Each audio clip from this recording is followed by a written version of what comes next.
More than 250,000 Jews from Morocco emigrated to Israel between the years 1947 and 1964. They became the largest group of Jewish immigrants from any one Arab country. Now, part of the success of that immigration were due to various clandestine efforts to smuggle Jews out of the country. That fascinating story is the center of an exhibit today that opens here in Aix En Provence. You may be wondering why the French care about this story. Well, it's because many of those Jewish immigrants made a pit stop in the port city of Marseille.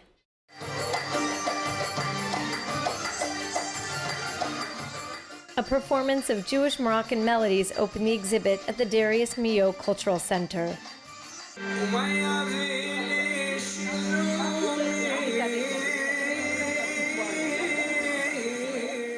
Born in Marrakesh, Rabbi Chaim Harboun grew up listening to and later singing liturgical songs in Ladino. It's a mix of Hebrew with Arabic and Spanish. Ladino is to Spanish what Yiddish is to German. In other words, it's the Jewish vernacular of the people everywhere in the Hispanic diaspora, the people that left Spain in 1492 and spread all over North Africa. In the 1930s, Rabbi Harboun's family had lived in relative peace in Morocco. They were part of an ancient Jewish community that had survived hardships for more than 1,800 years under different Christian and Muslim rulers. But the community's long stay began to unravel rather quickly after Israel's stunning victory over its Arab enemies in 1947. Because of the creation of the State of Israel, the life of all the Jewish in the Islamic world changed, and it became really tough to them to stay there, and even dangerous. Like Jews in Egypt and Tunisia, Moroccan Jews became targets of violence by local Arabs bent on revenge. The Jewish Agency stepped in to bring the first Moroccan Jews to Israel via Casablanca, negotiating their departure with the French colonial authorities.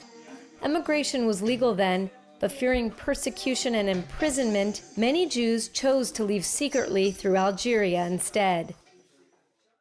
Moshe, or Moise Obadia, the president of the Jewish community of Oujda, was one of the earliest leaders of clandestine immigration to Israel. He was in hide, nobody know that, go in Israel in maybe 1951.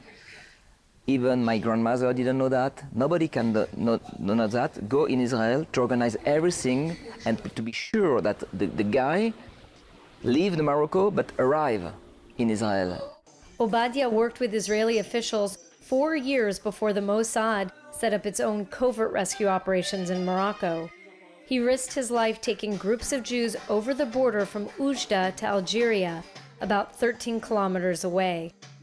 It was very difficult to do that, to hide a lot of Jewish, to cross the border. So the purpose of Moshe Obadia, the rule of this guy, my grandfather, was to do that. It was very dangerous. Once Morocco gained its independence from France in 1956, the new government outlawed Jewish immigration and made it clear that Jews were not welcome. They couldn't stay living with the Arabs. The Arabs closed all their institutions to the Jews. For example, there was no way to get a passport or an identity card. There was no chance. Rabbi Harboun left Marrakesh in 1956 before the immigration gates closed. He stopped in Paris to train as a rabbi and later led the community of Aix En Provence.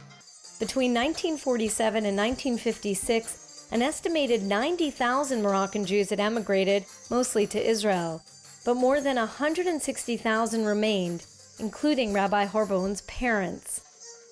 The Mossad, Israel's young spy agency, decided in 1956 to launch a massive covert operation to rescue the remaining endangered Jews. Codenamed Operation Yachin, after the biblical name of a pillar that held up the first temple, undercover Israeli agents brought nearly 80,000 Jews to Israel by 1961. The Mossad found local Jewish leaders in all the major Moroccan cities to help secure forged documents and other means needed to smuggle young and old Jews out. Some of these Jewish activists were jailed for their illegal activities. Ships sailed illegally to Marseille, France, and from there to Israel's northern port of Haifa.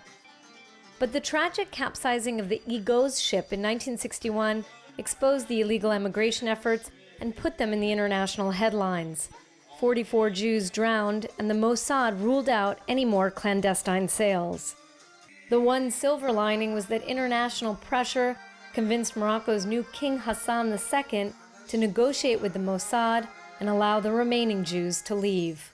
One of the most famous Jews who emigrated from Morocco in the 1950s is Amir Peretz. He became the defense minister in 2006 and later the vice prime minister. Today, he's probably most well known as the champion of the Iron Dome defense system. That's the system that shoots down rockets in midair. From Aix En Provence, I'm Jordana Miller reporting for JN1.